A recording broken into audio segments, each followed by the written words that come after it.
Shalom to you from oneforisrael.org. This week's Torah portion is called Tazria, which is usually translated as she bears seed. It is found in chapters 12 and 13 of the book of Leviticus. This is a difficult section, and chances are you have not heard much teaching about this in your local congregation. It covers issues such as personal hygiene, cleanliness, and skin diseases.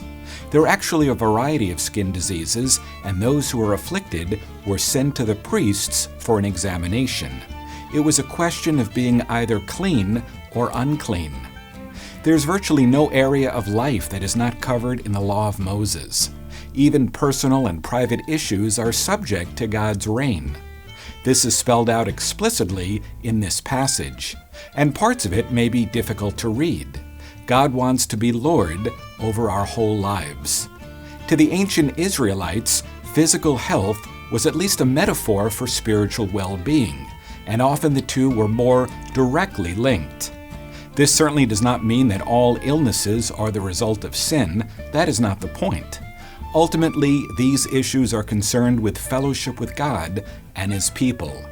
Leviticus chapter 13, verse 46 says, "He shall remain unclean as long as he has the disease. He is unclean. He shall live alone.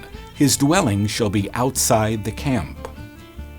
God always provided a way for us to be made clean, but we need to have the proper understanding of who He is. We need to recognize that He wants us to be clean and whole. And in His plan, even those who are outside the camp are not beyond recovery. This reminds me of a passage in Luke 17, verses 11 through 19. Yeshua healed 10 people who were outside the camp, but only one of them understood and appreciated what happened. We read, "On the way to Jerusalem, he was passing along between Samaria and Galilee. And as he entered a village, he was met by 10 lepers, who stood at a distance, lifted up their voices, saying, 'Jesus, Master, have mercy on us.' When he saw them, he said to them, 'Go and show yourselves to the priests.' And as they went, they were cleansed. Then one of them, when he saw that he was healed, turned back, praising God with a loud voice, and he fell on his face at Jesus' feet, giving him thanks. Now he was a Samaritan. Then Jesus answered, 'Were not 10 cleansed? Where are the 9? Was no one found to return and give praise to God except this foreigner?' And he said to him, 'Rise and go your way. Your faith has made you well.'" For most of the world today, leprosy is not the problem it once was.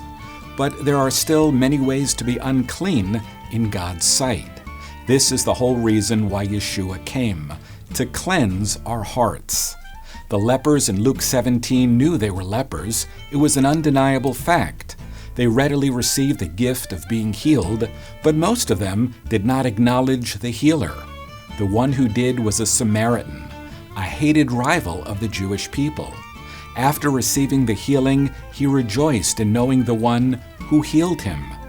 Our prayer is that more and more people from around the world, both from Israel and the nations, will recognize their own spiritual leprosy, or as it's usually called, sin, and that they may seek healing from the great physician.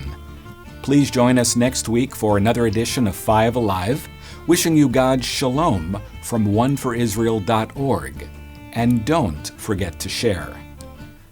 Our ministry, One for Israel, is an initiative of native-born Israelis on the forefront of media and high-tech evangelism, boldly proclaiming salvation to Israel.